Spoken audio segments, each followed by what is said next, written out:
तो चलिए, बिना किसी देरी के सीधे इस विश्लेषण में उतरते हैं।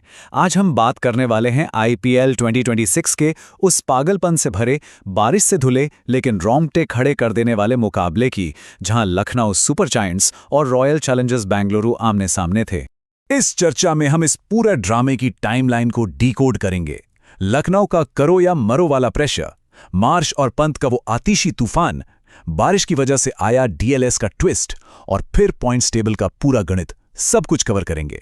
शुरुआत करते हैं लखनऊ सुपर जायंट्स के उस भयानक करो या मरो वाली स्थिति से। मैच की पहली गेंद डलने से पहले ही दोनों टीमों का माहौल बिल्कुल अलग था। जरा सोचिए, एक तरफ लखनऊ की टीम जो लगातार 6 मैच हार चुकी थी, मतलब उनके लिए यह सिर्फ एक मैच नहीं बल्कि टूर्नामेंट में अपनी सांसें बचाए रखने की आखिरी जंग थी। और दूसरी तरफ आरसीबी एकदम रिलैक्स्ड, टॉप 4 में अपनी जगह लगभग पक्की करके फुल कॉन्फिडेंस के साथ मैदान पर उतरी थी। और इस भारी दबाव के बीच सिक्का उछला और गिरा आरसीबी के कप्तान रजत पाटीदार के पक्ष में। उन्होंने तुरंत पहले गेंदबाजी करने का फैसला किया। आसमान में जो काले बादल मंडरा रहे थे, उन्हें देखकर शायद चेज करना ही सबसे सेफ विकल्प लग रहा था, लेकिन उन्हें बिल्कुल भी अंदाजा नहीं था कि अगले कुछ ही मिनट में लखनऊ के बल्लेबाज उनके इस फैसले की क्या धज्जियां उड़ाने वाले हैं। और अब आते हैं उस हिस्से पर जिसने मैच का पूरा रुख पलट दिया, मार्श और पंत का वो भयंकर तूफान। 111 रन, ये कोई मामूली आंकड़ा नहीं है, ये मिचेल मार्श द्वारा मैदान पर मचाई गई शुद्ध तबाही है। मार्श ने शुरुआत से ही बॉलर्स पर कोई रहम नहीं खाया, सिर्फ 56 गेंदों का सामना किया और 9 करारे चौके और 9 गगनचुंबी छक्के जड़ दिए। सच कहूं तो ये पारी आरसीबी के हर गेम प्लान को पूरी तरह से चकनाचूर कर रही थी। दिलचस्प बात तो यह है कि पिच के दोनों छोर पर बिल्कुल अलग ही फिल्म चल रही थी। एक तरफ मार्श अकेले ही 99 रनों की ओपनिंग पार्टनरशिप को रॉकेट की तरह खींच रहे थे और दूसरी तरफ उनके पार्टनर अश्विन कुलकर्णी अपनी लय ढूंढने के लिए बुरी तरह स्ट्रगल करते नजर आए। कुलकर्णी ने 24 गेंदें खेली और बमुश्किल 17 रन बनाए। इससे साफ समझ आता है कि पिच असल में उतनी आसान नहीं थी जितना मार्श उसे दिखा रहे थे। खैर, आरसीबी ने जैसे तैसे राहत की सांस ली ही थी कि कप्तान ऋषभ पंत क्रीज पर आ गए और भाई साहब, क्या इंटेंट था उनका। स्ट्राइक रेट सीधा 320, सिर्फ 10 गेंदें खेली और 2 छक्के 4 चौकों की मदद से 32 रन ठोक डाले। पंत की इसी बेखौफ हिटिंग ने 19 ओवर खत्म होते होते लखनऊ का स्कोर 209 के उस डरावने आंकड़े तक पहुंचा दिया। लेकिन पिक्चर अभी बाकी थी। चलिए देखते हैं कि मौसम ने कैसे खेल बिगाड़ा और मैच का पूरा सस्पेंस ही बदल कर रख दिया। ये मैच क्रिकेट के साथ साथ बादलों की आंख मिचौली भी बन गया था। एक दो बार नहीं, पूरे 3 अलग अलग मौकों पर झमाझम बारिश ने गेम को रोका।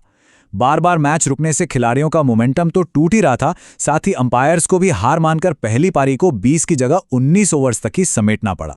अब जब भी बारिश ओवर्स खा जाती है तो मैदान में एंट्री होती है क्रिकेट के सबसे पेचीदा गणित की, यानी डकवर्थ-लुईस टर्न या डीएलएस मेथड।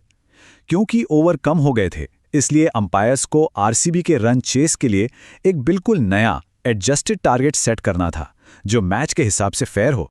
और जब डीएलएस कैलकुलेटर से नया टारगेट सामने आया तो आरसीबी के डगआउट में पसीने छूट गए।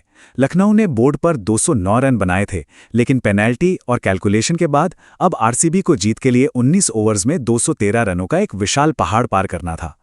तो अब बारी थी आरसीबी के इस महा चेज की, जो सच में एक भयानक सपने के साथ शुरू हुआ। इतने बड़े टारगेट का प्रेशर क्या होता है, ये पारी की शुरुआत में ही दिख गया। पहले ही ओवर में मोहम्मद शमी ने जैकब बेथल को सिर्फ 4 रन पर चलता किया, लेकिन एकाना स्टेडियम में असली सन्नाटा तो तब छा गया जब अगले ही ओवर में युवा प्रिंस यादव ने सीधा विराट कोहली को क्लीन बोल्ड कर दिया, वो भी बिना खाता खोले। इस लेवल के मैच में वो भी कोहली का गोल्डन डक, ये तो किसी ने सोचा भी नहीं था। अगर कोई एक गेंदबाज था जिसने मैच को लखनऊ की मट्ठी में किया तो वो यकीनन प्रिंस यादव थे। उन्होंने सिर्फ कोहली का ही बड़ा विकेट नहीं लिया, बल्कि खतरनाक फॉर्म में चल रहे देवदत्त पड्डीकल और जितेश शर्मा को भी पवेलियन का रास्ता दिखाया। इन 3 बड़े झटकों ने एकदम क्रिटिकल मोमेंट्स पर आरसीबी के टॉप और मिडिल ऑर्डर की कमर तोड़ कर रख दी। लेकिन क्रिकेट अनिश्चितताओं का खेल है। इतनी खराब शुरुआत के बावजूद आरसीबी ने हार नहीं मानी। कप्तान रजत पाटीदार ने फ्रंट से लीड किया और छक्के बरसाते हुए 61 रन ठोक दिए। पडिक्कल ने भी 34 रनों का योगदान दिया और फिर टिम डेविड ने तो सिर्फ 17 गेंदों में 40 रनों का ऐसा पलटवार किया कि एक पल के लिए लगा मानो मैच लखनऊ के हाथों से फिसल ही गया है। हालांकि 213 रनों का वो पहाड़ अंत में थोड़ा ज्यादा ही ऊंचा साबित हुआ। शहबाज अहमद के उस बेहद अहम ओवर में टिम डेविड का आउट होना मैच का सबसे बड़ा टर्निंग पॉइंट रहा। आरसीबी ने अपनी पूरी जान लगा दी, लेकिन 19 ओवरों में 6 विकेट पर 203 रन ही बना सकी और इसी के साथ 6 मैचों की हार के उस लंबे और दर्दनाक सिलसिले को तोड़ते हुए लखनऊ ने 9 रनों से एक धमाकेदार जीत दर्ज की। तो इस 9 रनों की नाटकीय जीत ने पॉइंट्स टेबल और प्लेऑफ की पूरी तस्वीर को कैसे बदल दिया है, आइए देखते हैं। हार के बावजूद आरसीबी के फैंस को फिलहाल ज्यादा टेंशन लेने की जरूरत नहीं है। वे अभी भी 12 अंकों के साथ तीसरे नंबर पर काफी सेफ जोन में हैं। लेकिन यहां सबसे बड़ी हाईलाइट है लखनऊ सुपर जायंट्स का कमबैक। हार की उस स्ट्रीक को तोड़कर आखिरकार उन्होंने 8 अंकों के साथ खाता आगे बढ़ाया है और अपनी प्लेऑफ की उन धुंधली सी उम्मीदों में एक नई जान फूंकती है। तो अब टूर्नामेंट के इस रोमांचक मोड़ पर हर क्रिकेट फैन यही सोच रहा है, क्या बारिश और तूफानी बैटिंग से सजी ये शानदार जीत वो चिंगारी बनेगी जो लखनऊ को एक चमत्कारी प्लेऑफ रन तक ले जाएगी, या फिर इस सीजन को बचाने के लिए अब सच में बहुत देर हो चुकी है। आगे का सफर यकीनन बेहद दिलचस्प होने वाला है।